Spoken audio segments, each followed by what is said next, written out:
Que la grâce de Dieu soit votre partage. C'est avec une immense joie que je vous annonce que Jésus est ressuscité des morts et qu'il vit parmi nous par le Saint-Esprit. Mesdames et messieurs, j'ai l'honneur avec le privilège de vous annoncer que je suis au sein de la Fédération des Églises de Réveil et Ministère évangélique en abrégé Perle. Nous avons des plateformes Facebook et YouTube où vous pouvez évidemment chercher sur la barre de recherche la Fédération des Églises de Réveil et Ministère évangélique Perle. Mesdames et messieurs, je me tiens ici en tant que leader et fondateur de la MAC et la Savane des Lions évidemment, dont je suis aussi responsable de la communication au sein de cette fédération Perle. Mesdames et messieurs, nous sommes à la fin de l'année 2025. Beaucoup de familles ont commencé à chercher la face de Dieu. Début janvier, on commencé à chercher du travail. Début janvier, mais nous sommes déjà au 11e mois de l'année 2025 qui est prêt en un clin d'œil à s'achever pour débuter cette nouvelle année qui vient avec un parfum extraordinaire. Je voudrais évidemment m'accentuer sur le fait d'être béni dans sa présence car vous l'avez longtemps cherché et maintenant il se montre à vous. Bien-aimés dans le Seigneur, c'est une grande opportunité de saisir cette occasion afin de rencontrer l'Éternel soi-même dans votre lieu de prière. C'est le temps que le Saint-Esprit nous accorde afin de pouvoir tous d'un commun accord s'accorder afin de vivre pleinement la plénitude extraordinaire du Saint-Esprit. Nous sommes déjà au temps où il faut faire le sacrifice avant la fin de cette année. Vous savez, dans le rôle des sorciers pharmaçonniques, rosicruciens, c'est en période de décembre qu'ils font le sacrifice. Mais nous sommes des hommes spirituels. Nous avons été mandatés depuis le royaume pour évidemment amener à l'accomplissement les œuvres de l'Éternel. Ça veut dire que le Saint-Esprit nous donne cette occasion de pouvoir offrir des sacrifices, de pouvoir manifester la paix avec tous, de pouvoir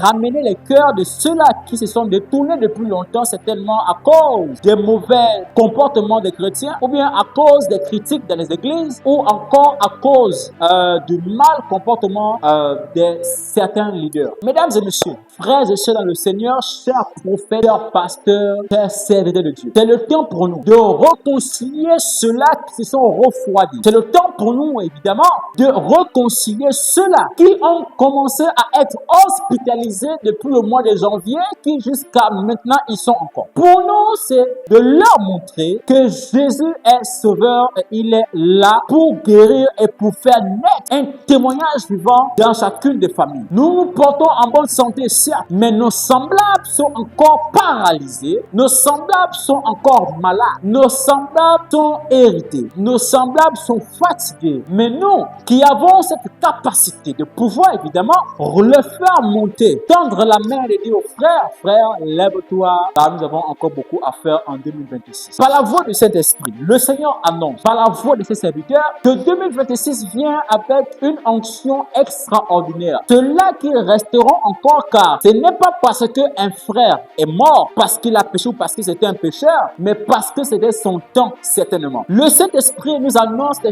grandes choses, des choses extraordinaires pour 2026, mais attachez-vous surtout à la parole de Dieu. Ça veut dire en réalité que nous devons évidemment amener nos frères par l'orientation de la parole de Dieu et par l'éclaircissement du Saint-Esprit. Nous ne voulons pas seulement la gloire de Dieu dans notre vie, mais nous voulons évidemment voir aussi la gloire de Dieu dans la vie d'un frère. Celui qui manifeste l'amour du prochain est cette personne qui voit Dieu dans la vie de son prochain. C'est pourquoi je me tiens ici, frère. Nous avons l'énergie pour nous lever. Non, je refuse de rentrer en 2026 sans mon frère. Je refuse de rentrer en 2026 sans ma soeur. Je refuse de rentrer en 2026 pas seulement en étant riche seul, non, mais je dois me rassurer que ceux qui sont avec moi bénéficient des grâces que j'ai pour exploser en 2026. C'est pourquoi Je prophétise maintenant. Je prophétise maintenant. En tant qu'apôtre de ministère, j'annonce ceci. Apôtre de ministère, j'annonce ceci.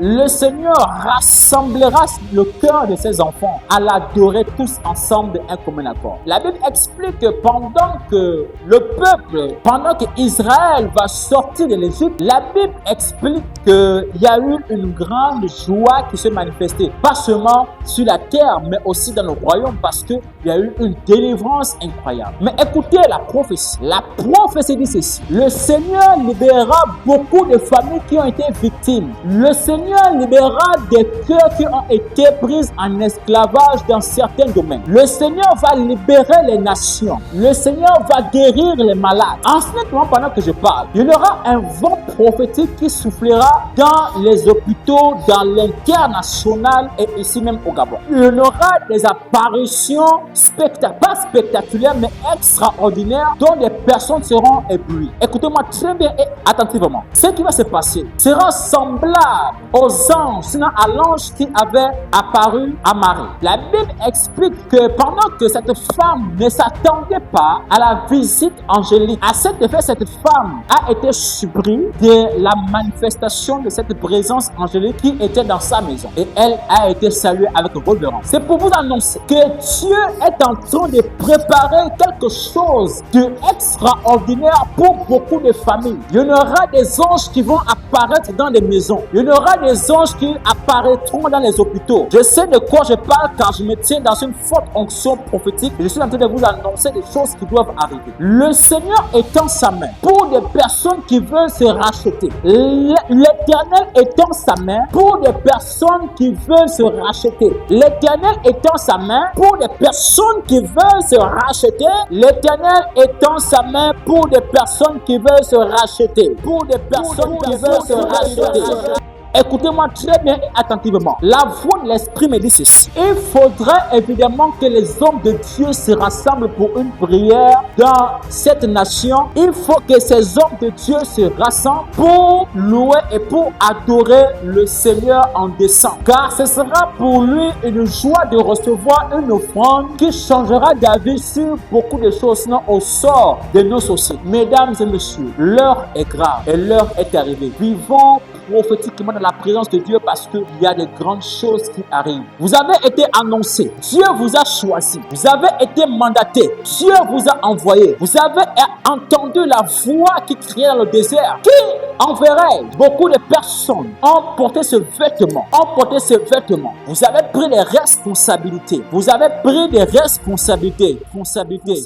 Dans plusieurs milieux, dans plusieurs sociétés, dans plusieurs ministères. Vous avez pris des responsabilités. Mais aujourd'hui, je viens vous annoncer, vous allez rendre compte pour toutes ces responsabilités, pour toutes les personnes qui ont pris cette responsabilité d'annoncer et de guérir pour aller propager la parole de l'Éternel. Vous avez pris la responsabilité d'annoncer l'évangile comme il le faut. Vous avez pris la responsabilité de servir le Seigneur. Le temps est là. Il est l'heure pour toi, frère. Lève-toi, annonce l'évangile. Shalom.